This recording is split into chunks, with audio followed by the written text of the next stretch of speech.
Hey everybody, it's D-Swizz Wildcat back with another video. I'm sorry for missing some time. I was having technical difficulties and getting used to some new video editing software, so it took some time to get all that stuff ironed out. But please go ahead and hit that notification bell, like, subscribe, share this channel on all major platforms. Today we're going to break down our Week 3 matchup against the Youngstown State Penguins. This is a big game for us. One, because it's a homecoming for Mark Stoops and Vince Marrow, sort of. They're going to have a bunch of family in town. This is where they were born and raised. And that town really formed a lot of their character. And a lot of what we enjoy about our team is because of the grit and tenacity that came from that Youngstown type attitude. And two, this is our first game after a huge emotional win over Florida that saw us jump into the top 10 in the coaches and AP polls. So you best believe the Penguins are not scared of playing us, and they have every intention of winning this game. So just because we're in the top 10, we can't act like we've made it. You know, that's not the end of the journey. You can't succumb to the rat poison that the media puts out there just because you have a low number beside your game on that game day ticker at the bottom. Everyone remembers Chattanooga last year, and you best believe that Coach Stoops is using that as fuel for this game, and he'll have our Cats ready to go. I'm pretty sure they'll be amped up and ready for this game. Probably, I heard on KSR, this is probably the hardest week of practice that they've had in a long time. Now I'm going to break down the offense and defense for both teams, provide my keys to winning, and then at the end of the video, give my score prediction. Starting off, Youngstown has started 2-0 with wins over Duquesne and Dayton. That was in large part due to their running game led by Jaleel McLaughlin, who's rushed for 332 yards on 33 carries, which is an absolutely crazy 10 yards per carry. It's crazy to have 33 carries, 330 yards, absolutely ridiculous, astronomical numbers, so really good running back there. Their quarterback, Demetric Crenshaw, is no slouch either. He's got 384 yards, 5 touchdowns to no interceptions, so good ball security there. His favorite target so far is, believe it or not, former Wildcat Bryce Oliver. He transferred out of our program last year after being kind of lost on the depth chart, but I still love to see former Wildcats balling out no matter what level they're at or what team they're on. He has 10 catches for 121 yards and 2 touchdowns this year, and best believe he's going to be itching for the opportunity to make a big play against his former team. Now, speaking for the offense as a whole, it's going to be a run-heavy attack. And when they do decide to pass, their QB's only hitting about 54% of his passes. So should be some good opportunities for pass breakups there and interceptions. This should be a good matchup for our defense, but I'll get into that more when I move on to UK's side of the ball. Youngstown State on the defensive side of the ball is very stout and opportunistic. Through 2 games, they already have 5 interceptions and 5 sacks. They've only allowed 14 points to Duquesne and 16 to Dayton. So all around, a great defense going on there. Their rush defense has held the leading rusher of their opponents to under 35 yards in both games. So very stout run defense there. Front 7 really getting after it, not giving up cheap yards. They're more than susceptible to getting beat in the air than on the ground. But they make up for that susceptibility with their knack for snatching those interceptions. That works for us and against us at the same time, as our passing game is in a groove. And we're still working out the kinks in our O-line. Moving on to Kentucky, first off, a huge congrats to Coach Stoops for becoming our all-time winningest coach. I never thought all the way back in 2013 that we would be ranked in the top 10, have a winning streak against Florida, and a 4-game bowl win streak. Absolutely ridiculous, glorious scenes. He's changed this team's culture. He's made the necessary moves to change our offensive philosophy to take us to that next level. He hasn't been afraid to mix up the status quo and put his ego aside. You know, he's not afraid to fire a guy. He's not going to hitch his wagon to somebody that's going to bring him down. So thank you, Mark Stoops, for giving us diehard Kentucky football fans a team that we can be proud of. Lord knows we put up with a lot throughout the years. Now I'm going to talk about our offense and how they match up. Will Levis has stepped up his game tremendously from last year, and a lot of that has to fall on the depth of talent in our revamped wide receiver room. I could go on and on about Brown, Robinson, and especially Dane Key, but I want to single out Chauncey Magwood.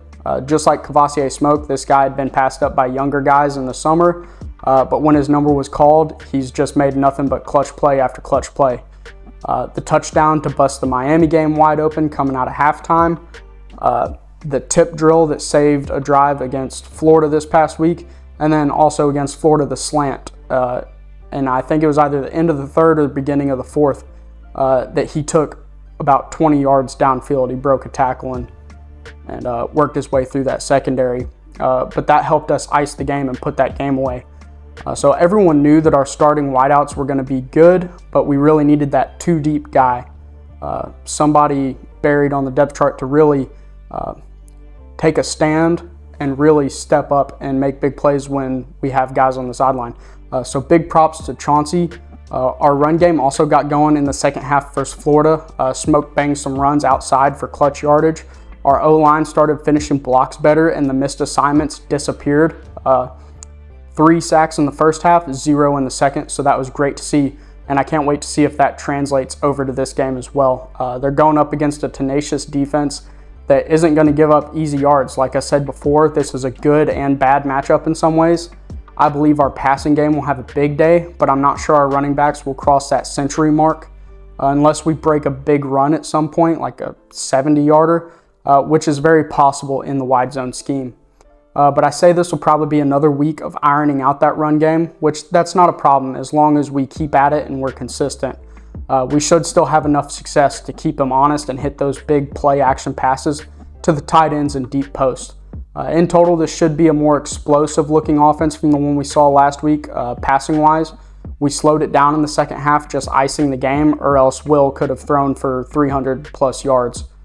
Now moving on to our defense, Jordan Wright was huge to get back. To have him and JJ on both sides of the quarterback will make anyone look silly. We saw what happened to AR-15 last week, and he'd never seen the looks that Brad White was throwing at him. They had him off rhythm all night and shook his confidence. As a quarterback, if you don't have confidence, then it doesn't matter if you have Peyton Manning's arm, you're going to second guess the throws and make mental errors. Going against Crenshaw, who, like I said, already has a pretty low completion percentage, the same thing that happened to Richardson can and will happen to him. And when he does have time to throw, he's going to be throwing against two of the scrappiest corners that they'll see all season. Carrington Valentine laid a blanket over his wide receivers all game. He's really coming into his own, like really enjoying watching him this year. Being left on an island and winning those one-on-ones, when you can play zero coverage with no help on the backside at all, bring pressure with 6-7 guys, and you can still win those one-on-ones on the outside, there's not many teams that are going to move the ball on you efficiently, like at all. There's 1 or 2 in the country. And speaking of bringing pressure, our D-line has been very stout in the run game. We've kept contained on most of those big runs, and they're holding the blocks to free up our stud linebackers to make tackles. Like Jaquez Jones was absolutely wreaking havoc, and so was Jordan Wright, DeAndre Square, JJ. They were all just everywhere all night. So they've been free to go and make those tackles because our defensive linemen are holding blocks so well. And when we do make the tackles, we aren't letting them fall forwards for cheap yards. They're getting stonewalled where they get hit. And a huge shout out to Deion Walker. He had a huge tackle for loss in this past game. Lots of good coming from these young guys on our O-line, on our D-line. This defense is 2018-esque, and that just speaks volume to the amount of depth we have. This game will be our strength against their strength. They're going to force feed that ball to McLaughlin, but I don't think he's going to get much on us. I'll take our run defense over their rushing attack any day. And to finish off talking about our defense, I would be remiss if I didn't mention the likely loss of Jalen Geiger for the season. It's a huge loss for the team, and I know we all wish him a steady and safe recovery. In his absence, though, redshirt freshman Jordan Lovett did step up huge. He made 7 tackles in that game. He's got 9 on the season, and he played very sound in coverage. You know, he wasn't getting lost. And we also have to remember that we were already missing Vito Tisdale due to injury in the spring. So Jordan Lovett will be all the more important as the season progresses. And also look for Taj Dodson to get some playing time as well. He's a veteran presence, been on the team for quite a while, and so look for him to get some playing time this week as well. Now it's time for my 3 keys to winning this game. Number 1, we have to continue to build on the run game, even if it's not there initially. Our offense is predicated on that play action rollout. There's many different ways to do it, but play action 100% is what our offense is based on. The only way for that to work efficiently is if we get those zone runs to bang for 4 or 5 yards of pop every time. So even if they're going for 2 or 3 in the first half, by the second half we need to be that 4 to 5 yard margin. The O-line needs to be humming by the time C-Rod comes back for Ole Miss, so these next 2 games are going to be important for them to really mesh.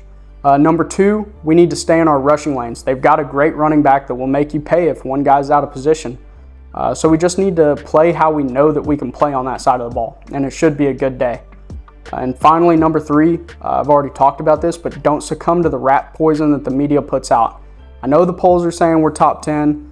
I know we're way more talented than Youngstown, but you best believe that if you come out expecting Youngstown State to lay down and cower in fear, then we'll be in for a rude awakening. You can never take an opponent lightly, and we have to control the line of scrimmages from whistle to whistle. I believe we will do that, and given all those things do go our way, my final score prediction is going to be Cats 45-7. And also, one quick note, while I was doing my research, there were some ads for SeatGeek and stuff popping up. Tickets for this game are going as low as $20. So if you have $20 extra and spare time on Saturday, please head to that stadium and watch that game and welcome our Cats back home after a huge road win. Please make sure to like, subscribe, share this channel, hit that notification bell to get notified when I upload new videos. Also down in the comments, let me know your score predictions or any thoughts y'all have. Y'all have a great rest of your day, and go Cats!